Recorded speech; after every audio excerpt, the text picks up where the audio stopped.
Bismillahirrahmanirrahim. Assalamu alaikum students. نن بیا زه حاضر یم د یو بل ویډیو سره د فار اکیډمي له طرفه په دې باندې موږ سټډي کوو فیکټرایزیشن میتھډ.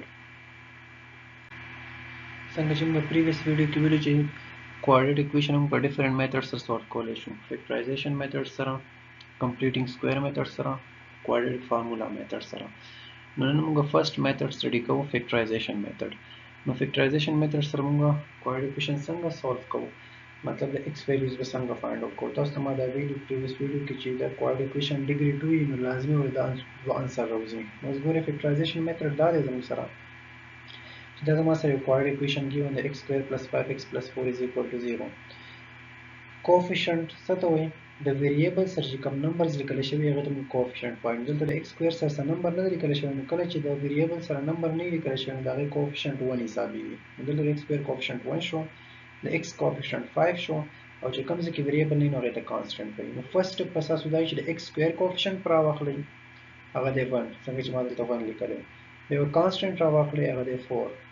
1 multiplied by 4 دواړه ملټیپلای کړئ نو څه به د انسر راشي 4. ما لیکلي مې دا دي باقاعده کوفیشنټ آف x square multiplied by constant is equal to 4. نو اوس دا ویلیوز چینج کېدای شي په کوېسچنز کې. لیټ سپوز دلته ماینس 2 د x square سره او دلته د 4 په ځای ماینس 3، نو تاسو بیا ماینس 2 ملټیپلای by ماینس 3 کوئ او ستاسو سره چې کوم نمبر راځي هغه ولیکئ. اوس د ملټیپلیکیشن چې دا کوم نمبر راغی 4، نو دا به دلته واپس ولیکئ 4. ټیک شو جی. بیا د x سره چې کوم نمبر لیکل شوی هغه ته کوفیشنټ اف x، نو دا 5 پر راواخلئ او دلته به ولیکئ د ایکول نه دې خوا به لیکئ. ټیک شو. ایکول ټو 4 به ولیکئ، ایکول ټو 5 به ولیکئ. اوس به دوه نمبر تاسو سوچ کوئ ذهن کې چې زه ملټیپلای کوم 4 ته راشي او ایډ یې کوم 5 ته راشي، نو هغه واحد صرف 1 او 4 دی. که دا دواړه زه ملټیپلای کوم 4 ته راځي او که ایډ یې کوم 5 ته راځي، نو هغه دوه نمبر ماته میلاو شوه. نو زه به اوس د دې کوارډینیټ اکویشن کې دغه دوه نمبرز واپس پوټ کوم. نو ایکس سکویر والا ټرم به خپل ځای واپس ولیکئ او دا کانسټنټ ټرم دا 4 واپس خپل ځای ولیکئ.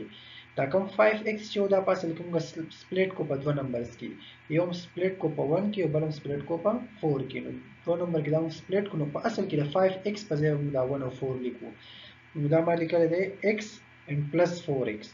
لکه x سره 1 شته خو چونکې کله چې د ویریبل کوفیشنټ 1 نو هغه لیکلو ته څه ضرورت نه وي، نو دا ما اصل کې 1x لیکلی، خو 1 ما لیکلی نه دی.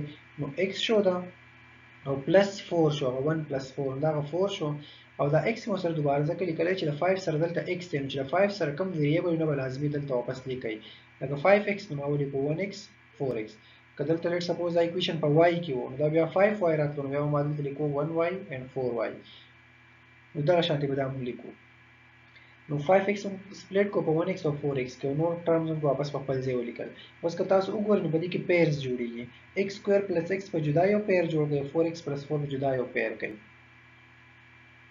اوس که x سکویر پلس x وګورئ په دې دواړو کې څه کامن دی؟ کامن مطلب چې په دواړو کې موجود دی. په دې دواړو کې x موجود دی که نه، چې x د دې دواړو نه زه کامن واخلم نو دلته 2x او x سکویر نو یو x پاتې شو، او دلته خو یو x و نو هغه ووتو، نو دلته څه پاتې شو؟ 1 پاتې شو. دغه شان په دې دواړو کې څه کامن دی؟ 4 کامن دی، چې 4 ته زه کامن وباسم د x نه 4 لرې شو، دلته x پاتې شو، او 4 دلته 4 او 4 دلته لرې کړو، څه پاتې شو؟ 1 پاتې شو. د کامن اخیستو اصل کې مطلب دا چې کوم سیس ته کامن واخلم په هغې باندې ډیویژن کوو. لکه لیټ سپوز دلته ما 4 کامن واخیستو، نو که 4x به 4 ډیوایډ کړم نو صرف x به پاتې شي. دغه شان 4 که به 4 ډیوایډ کړم نو 1 به راشي. نو کامن اخیستو مطلب دا چې پاکه نمبر باندې واپس ډیویژن کول. اوس که تاسو بیا وګورئ نو دا دوه ټرمز بیا جوړ شوه.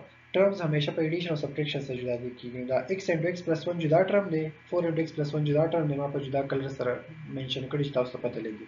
نو که تاسو دې دواړو کې اوس وګورئ نو x plus 1 کامن دی، نو x plus 1 کې کامن وباسئ نو دلته به څه پاتې شي؟ x او پاتې شي نو ما x ولیکو، دلته به څه پاتې شي؟ plus 4 او پاتې شي نو ما plus 4 ولیکو.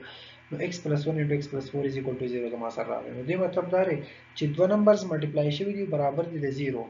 نو په دې کې خو دا x plus 1 د 0 برابري، یا به د x plus 0 د x plus 4 به د 0 برابري. دا موږ ولې داسې وایو؟ دا ځکه وایو چې دا د میتھس یو پراپرټي ده چې دوه نمبرز دي a b هغه ملټیپلای شوي دي، د هغه ریزلټ څه راغلی دی؟ 0.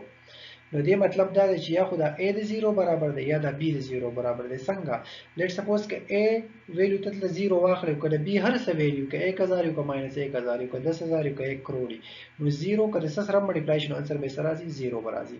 دغه شان کته اوس دا b0 کنسیډر کړو ا له هر څه ویلیو ورکې ک بیا هم دوه ملټیپلای کړو انسر به همیشه سره راځي 0 به راځي نو دغه پراپرټي موږ دلته اپلای کو چې x + 1 او x + 4 دوه خو ملټیپلیکیشن کې دي او انسر یې سره برابر راغلی دی 0 نو دی خو یا مطلب دی چې یا د x + 1 د 0 برابر دی یا د x + 4 د 0 برابر دی نو موږ ځکه واغسته چې یا x + 1 = 0 شو یا x + 4 = 0 شو نو چې دا ون دې طرف ته شفت کوم x = -1 بشي چې 4 دې طرف ته شفت کوم x = -4 بشي نو دا د سولوشن سیټ موږ فایند آوټ کو -1 and -4 تھینک یو که تاسو دا ویډیو خوښه شوي نو دا لایک کړئ شیر یې کړئ او زما دا چینل سبسکرایب کړئ او که فردر تاسو سجیشن یا کوېسچن تاسو کمنټ سیکشن کې کولای شئ او زه لازمي تاسو ته انسر کوم تھینک یو